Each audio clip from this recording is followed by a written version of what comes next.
Now we're into Matthew again. Matthew 12:46 to 50. While Jesus was still talking to the crowd, his mother and brothers stood outside wanting to speak to him. Someone told him, "Your mother and brothers are standing outside wanting to speak to you." And he replied to him, "Well, who is my mother and who are my brothers?" Pointing to his disciples, he said, "Here are my mother and my brothers.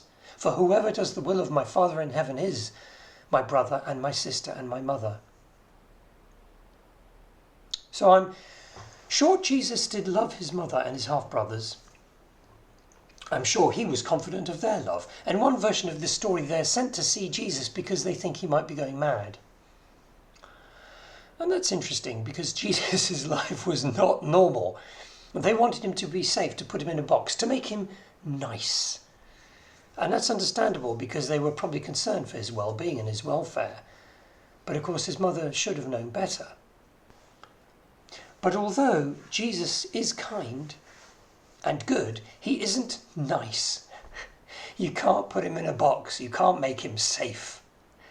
He is the Messiah, the Holy One, the Lion of Judah. There is an element of danger about him wherever he goes. You never know quite what's going to happen. People will be raised from the dead, but they could also be severely upset by some of the things that he said.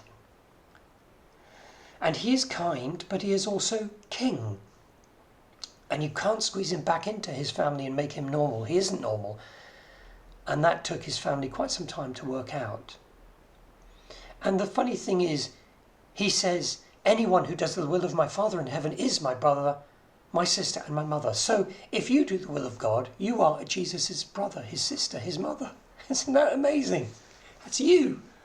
In this day and age, as much as in the first century when he walked the earth. I find that mind-blowing. And his family didn't quite understand, but they did in time.